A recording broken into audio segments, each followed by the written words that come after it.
بسم اللہ الرحمن الرحیم۔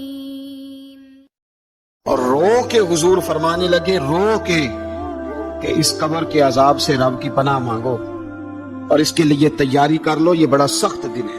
حضرت سعد بن معاذ رضی اللہ تعالیٰ عنہ کا جب جنازہ تھا، فرماتے ہم جا رہے تھے تو 5-6 قبریں تھی، تو حضور نے فرمایا کن کی قبریں؟ ہم نے عرض کی یا رسول اللہ صلی اللہ علیہ وسلم یہ کافروں کی قبریں۔ یہ نبی پاک علیہ السلام نے فرمایا جو مسلمان جمعے کے دن یا جمعے کی رات کو فوت ہو، حدیث کے راوی حضرت ابو ہریرہ رضی اللہ تعالی عنہ، حضور صلی اللہ تعالی علیہ وسلم نے فرمایا جو شخص بیماری سے فوت ہوا، یہ بندہ سورہ ملک پڑھتا ہے۔ سنن ترمذی میں حضرت ابن عباس سے روایت ہے کہ حضور صلی اللہ علیہ وسلم کے ایک صحابی نے ایک جگہ خیمہ لگایا تو وہاں سورہ ملک پڑھنے کی آواز آتی۔ سورہ ملک اتنی شاندار سورت ہے کہ نبی پاک صلی اللہ علیہ وسلم نے فرمایا یہ قیامت کے دن اللہ کی بارگاہ میں ناز سے جھگڑا کرے گی اور کہے گی اے اللہ یہاں تو میرے پڑھنے والے کو جنت عطا فرما یا مجھے قرآن پاک سے علیحدہ کر دے۔ اب عذاب قبر جو ہے، قبر کے اندر جو انسان کا عذاب ہے تو وہ بھی عالم برزخ کا عذاب ہے۔ میرے رسول کریم صلی اللہ تعالی علیہ وسلم نے نا کچھ چیزوں سے پناہ مانگی ہے، خود حضور نے، رسول کریم علیہ السلام نے پناہ مانگی۔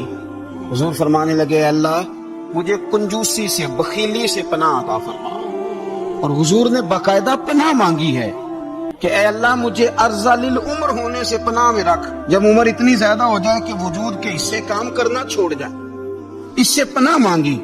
اور خود میرے نبی پاک علیہ السلام نے قبر کے عذاب سے پناہ مانگی۔ یہ تعلیم امت کے لیے کہ تم بھی پناہ مانگو عذاب قبر سے۔ قبر کا عذاب پر حق ہے، قبر کے لیے تیاری کر کے رکھنا، اپنی قبر کو یاد رکھنا، مر جانے کو یاد رکھنا۔ حضرت سعد بن معاذ رضی اللہ تعالیٰ عنہ کا جب جنازہ تھا تو صحابہ کرام فرماتے ہیں کہ حضور نے نماز جنازہ کی امامت فرمائی تو قبر کے تیار ہونے میں کچھ دیر تھی، تو رسول کریم صلی اللہ علیہ وسلم زمین پر بیٹھ گئے اور ایک لکڑی سے حضور زمین کوریدنے لگے۔ ہم محض انتظار تھے کہ اللہ کے رسول صلی اللہ علیہ وسلم سر مبارک اٹھائیں، ہمیں کو نصیحت کریں۔ فرماتے حضور نے سر اقدس اٹھایا تو حضور کی آنکھوں میں آنسو تھے، اور رو کے حضور فرمانے لگے، رو کے کہ اس قبر کے عذاب سے رب کی پناہ مانگو اور اس کے لیے تیاری کر لو، یہ بڑا سخت دن ہے۔ رو کے حضور نے فرمایا، رو کے۔ آج تو لوگ مذاق بناتے ہیں، کچھ فقیر صوفی درویش کہلانے والے بھی، وہ کہتے ہیں جو مولوی بتا رہا ہے نا قبر میں بچھو ہوں گے، سانپ ہوں گے، یہ تو مولوی اپنی قبر بتا رہا ہے، ہمارا اس سے کیا لینا دینا ہے؟ خدا سے ڈریں۔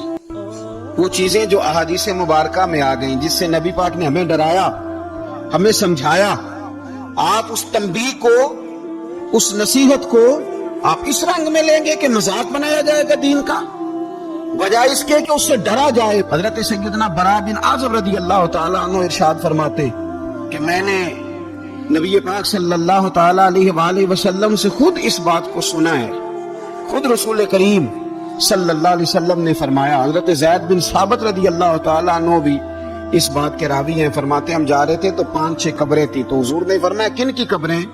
ہم نے عرض کیا رسول اللہ صلی اللہ علیہ وسلم یہ کافروں کی قبریں، یہ صحیح مسلم میں حدیث موجود ہے، کفار کی قبریں۔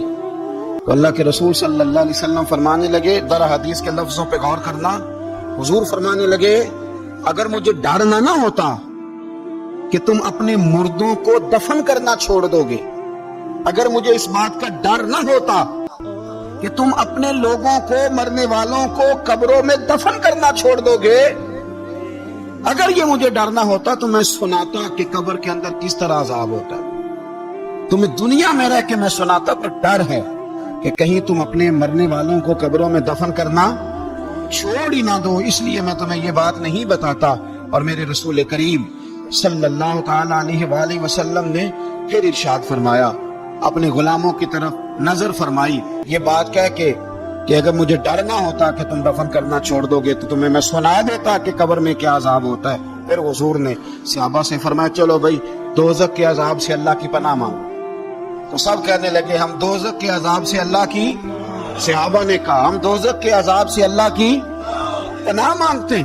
پھر نبی پاک صلی اللہ تعالی علیہ وسلم نے ارشاد فرمایا تم سب کہو کہ ہم قبر کے عذاب سے اللہ کی پناہ مانگتے ہیں، تو صحابہ نے کہا ہم قبر کے عذاب سے اللہ کی پناہ مانگتے ہیں۔ پھر میرے رسول پاک